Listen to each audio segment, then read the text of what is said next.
disclosure when Travis did not appear and you guys went crazy, like saying you'd riot. If Travis didn't come, you guys are so dumb. They would not dump Travis. That was the funniest part of the night, I reckon. Critical Role Campaign 3, Episode 1, it came out. Who's excited? I'm excited. My cat is not excited, I just tried to pick her up and she ran away. But I have given you guys a couple of weeks to be able to watch it and develop your thoughts on it and such, for both the people who are watching it live, the people who watched the Twitch VOD, and the people who watched it on YouTube. Because there will be spoilers in this video. So I'm now just going to be doing like a little bit of a debriefing, what I think of everything that's going on so far in Campaign 3, just Episode 1 because I have not seen Episode 2 yet. And we shall see where it goes after I say my thoughts and my predictions. And I should also say a big thank you for all the reception, the comments, and the subscribes that I've been getting from you critters. That really means a lot to me, like how quickly you guys were able to like connect with me. I really was astonished at how well all that went, and I hope you'll be able to continue supporting me for the rest of the journey. Okay, first up, we're going to talk about the set and the dynamic lighting. It is quite a beautiful set. The dynamic lighting is pretty good, how it like changes for each thing, but I was definitely, when they said they were having a TV, I was expecting the TV to have like the exterior shots of what would be outside the tavern instead of just the weird blue gradient. I like how also in the campaigner market that technology is getting a bit more involved. You don't often see like technology being a part of fantasy in general, and I'm really excited to see like cable cars and little robots and stuff like that. I think that's gonna be pretty cool. But of course, the main thing we're gonna talk about is everyone's characters. It's what everybody was literally so excited for. In order of appearance, Imogen is first up. I wasn't particularly drawn to Imogen, played by Laura Bailey, a sorcerer of some sort of telekinetic and telepathic background. It's a homebrew subclass, and I had to say, with all the stuff that was going on, it sounded a lot like a kind of creature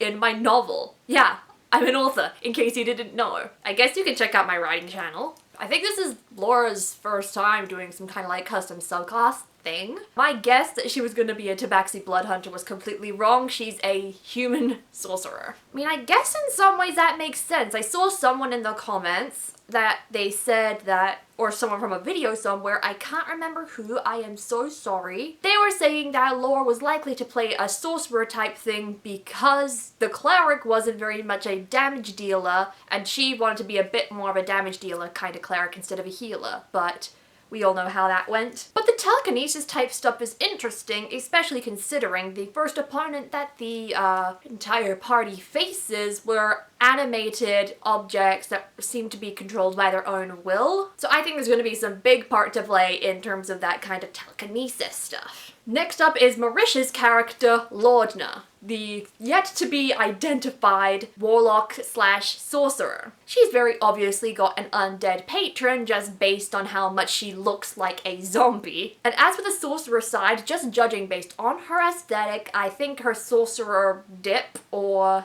path is a shadow sorcerer. I really like Lordna. One thing I noticed about Marisha Ray's characters is that she very much has an idea of how they should behave, and she brings that onto the table.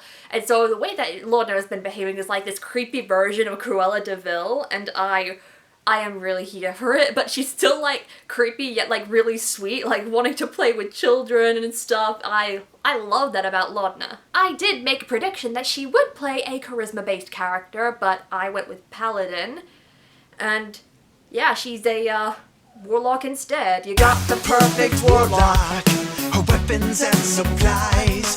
One interesting point of note was that she said she was from Whitestone. I think that's where the Briarwoods came from. So I reckon there's gonna be some tie-ins there. A lot of people are saying she's got like a white streak in her hair like another character does. I don't know which character. I'm not that far into Vox Machina. But what I'm most excited to seeing is what her Warlock pact is gonna be. I don't think she's gonna go pact to the blade like Travis did. So it's likely gonna be either Tome, Talisman, or my favorite, Pact of the Chain. I really hope she has Pact of the Chain and has like a familiar. I'm betting on like a raven or something. I just love familiars. Then we move on to Ashton, Talison's character. Ashton is an Earth Genasi barbarian. I totally did not expect Talison to be playing a barbarian. I was expecting this to be the time that he went edgy, and he just went really interesting, of course with a custom subclass. I'm pretty sure a lot of people thought he was gonna go for a custom subclass, and it was with a barbarian. That particular subclass, to me, it seems like a combination between barbarian, the sorcerer spell Chaos Bolt,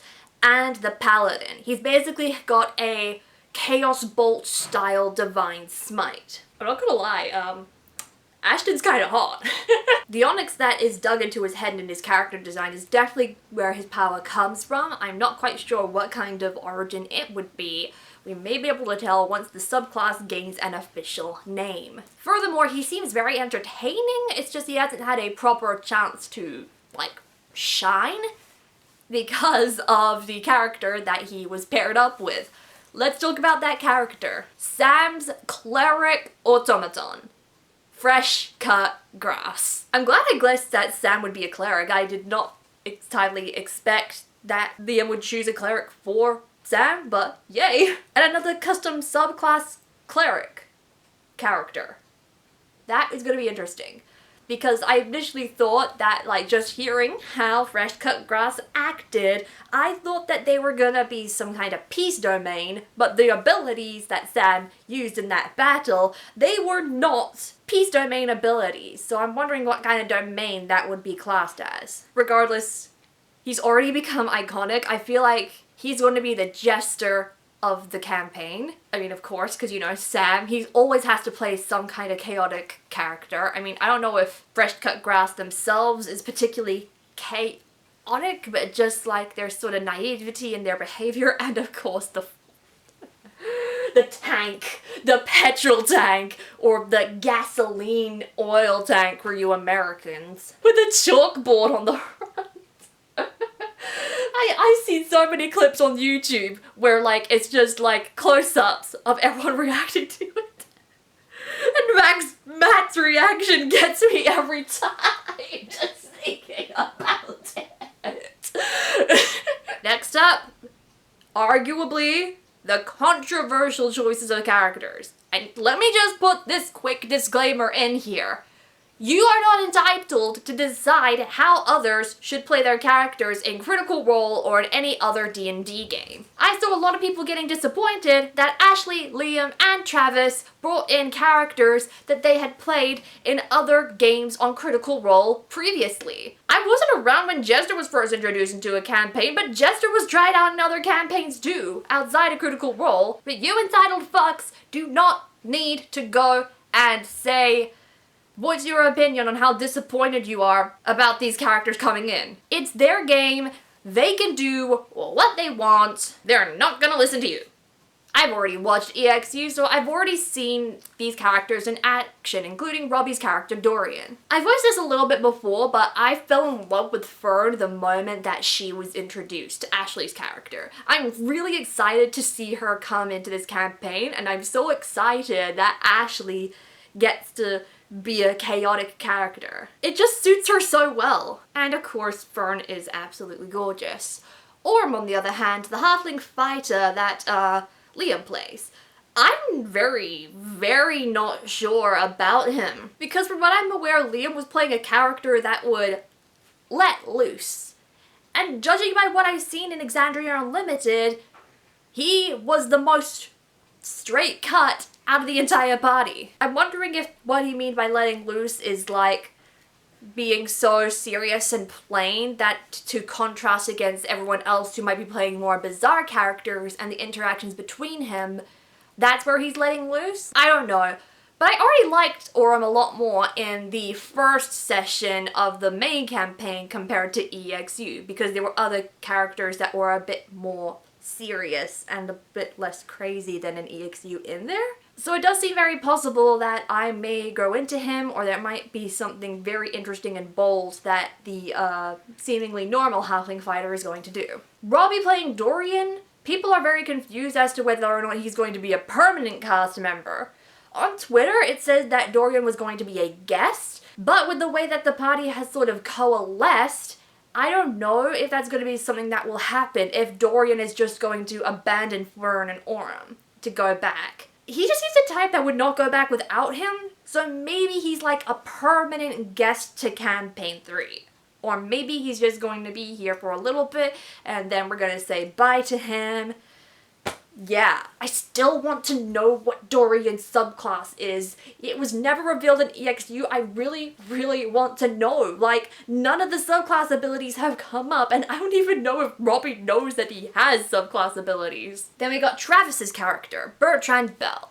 I have never seen this character in action, but apparently he was in some Critical Role Vox Machina one-shots. I'm not too sure what it means. Travis is definitely having a lot of fun with this character, because it seems like a perfect middle ground between the chaos of Grog and the leadership and the charisma that Ford has. I think he's found a perfect middle ground with Bertrand Bell, and he's having a lot of fun with it already. Interesting that he's level 5 and the rest of the party is level 3? This either means that Travis is going to be gone for a long time, he could be DMing for part of the campaign, or Bertrand is indefinitely gonna die. I mean, the dude's old. I do not know. We shall see. They said things are gonna be a bit different, and it already is very different considering there's one level 5 character and 6 or 7 level 3 characters. Regardless, I'm excited. I'm so glad that I managed to watch the debut live. Hopefully I'll be able to watch more shows live in the future. I'm gonna be here for the ride. Like, this is probably the most exciting part for me, is that I'm going to be like watching a show and catching up with it with everybody else to the best of my ability. But I'm still here for it. I'm still hyped about it. And I might be posting some more updates regarding that stuff on this channel. Who knows? But I do have a Critical Role cosplay planned. I don't know exactly when I'll be able to do it, but the video will be out sometime in 2022, so be sure you subscribe so you can find out what character or characters I'm going to be doing cosplays of. Yeah, and stick around for some more Dungeons & Dragons related content. I've got some really, really cool stuff planned. So thank you guys! Like, subscribe, and all that, and I'll see you in whatever video may be coming next. Thank you guys. Bye!